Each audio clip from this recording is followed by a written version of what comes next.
Best one. Yeah, That's bro. me now as an old man, though. Yeah. The other one was a younger one, yeah. But it's still, I Look at still that. know Look how at to that, do brother. it right.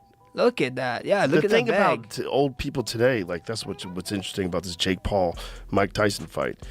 The old people today have hormone. Know what his joints feel like or his back feels like. I don't know what's really going on. When you're watching clips of a guy hitting the Joe Rogan has just revealed why Mike Tyson is going to beat Jake Paul in their upcoming showdown. Moreover, the latest reports indicate that this fight is being officially sanctioned as a professional fight.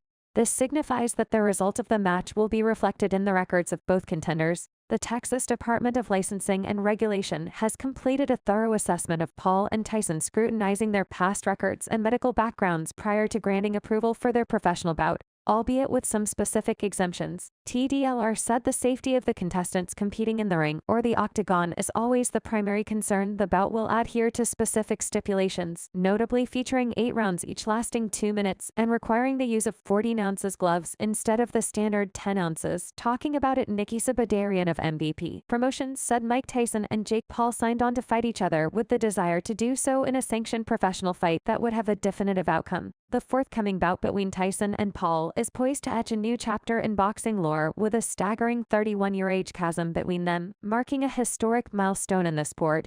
Tyson at 58 will lace up against the youthful 27-year-old Paul, setting the stage for an intriguing clash of generations. Badarian added, over the past 6 weeks, MVP has worked with its partners to satisfy the requirements of the Texas Department of Licensing and Regulations to sanction Paul versus Tyson, and we are grateful that we have gotten to this point. Surprisingly, the odds makers seem to be placing their bets on youthful vigor, triumphing over seasoned experience. According to the most recent odds, which DraftKings Sportsbook made public on Monday, Paul is favored to win against Tyson, who is an underdog at plus 130. Meanwhile, both fighters took to social media to share their thoughts on the announcement from TDLR, displaying enthusiasm for the decision, which significantly elevates the anticipation surrounding this bout. Tyson posted on X, "Yes, it's a real sanctioned fight with Jake Paul." Paul also took to social media to express his backing for an officially sanctioned high-stakes bout, asserting that both Tyson and Netflix were determined to eliminate any notion of an exhibition from the event TV, which would be broadcast live in the United States. Paul affirmed his alignment with this stance, declaring his intent to pursue his 10th career triumph against an opponent, boasting an impressive 44 knockout victories.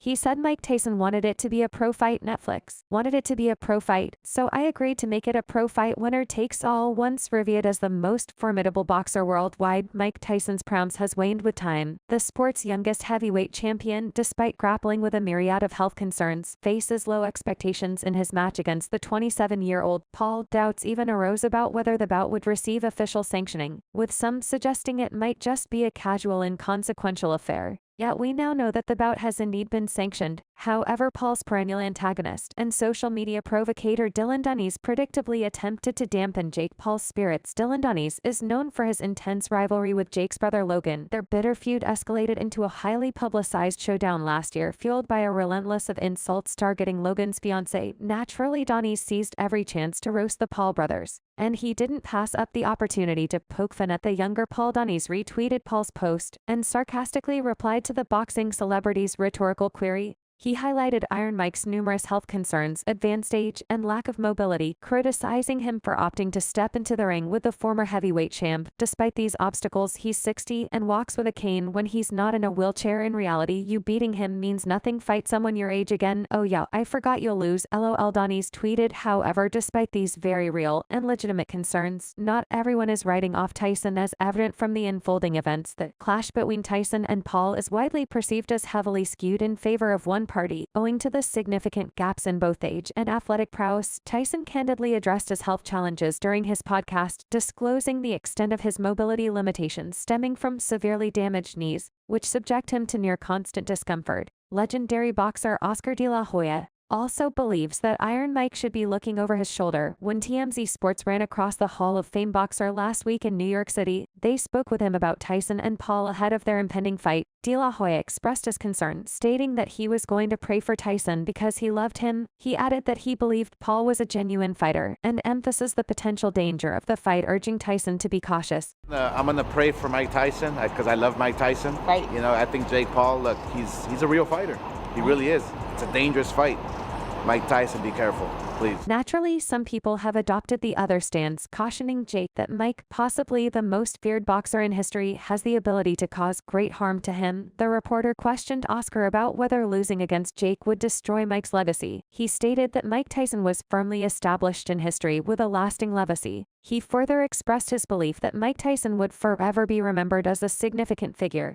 If Mike loses, could this potentially ruin his reputation? No, Mike Tyson is cemented legacy forever. So you think even with a loss? No, well, we're not saying it's a loss, it's an but we're saying exhibition. hypothetically, Right.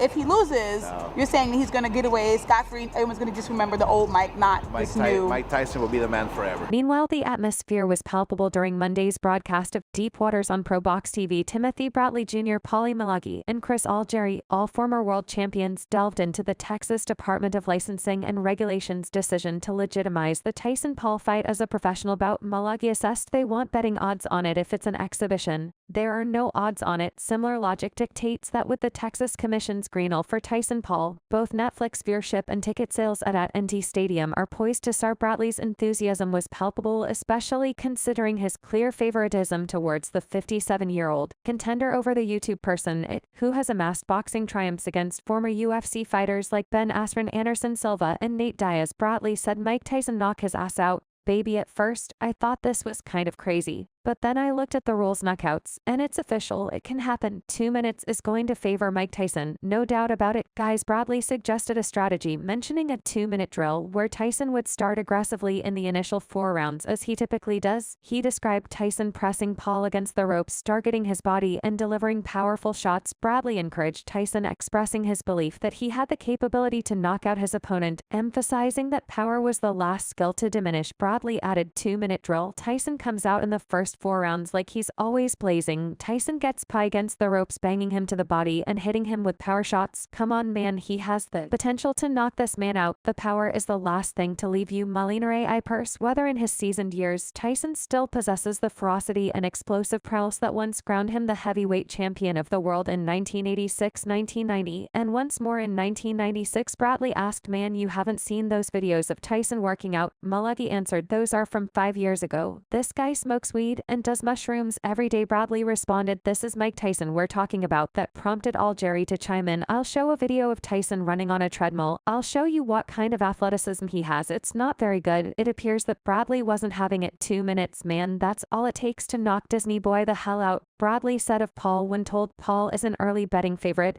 Bradley shouted, oh hell no. The official title of the match stirred up a mix of emotions for Malagi. He fondly recalled his childhood idols, a captivating roster including the 1986 World Cup icon Diego Maradona, basketball legend Michael Jordan, hockey great Wayne Gretzky, the charismatic wrestler Hulk Hogan, Mr. D from the A-Team, and the formidable Tyson. Malagi said, I can remember the Mike Tyson mystique of the late 80s. It's sad for me, bro, not that he's doing this because I'm happy anytime a guy can make money. But I can literally remember what it's like to wake up on the morning of a Mike Tyson fight and be like, whoa. Malagi expressed his concern, stating that he simply didn't want to witness Tyson getting injured. He emphasized that Jake was more formidable than many realized, indicating his belief that Jake posed a significant threat. He added, now I just don't want to see the guy get hurt.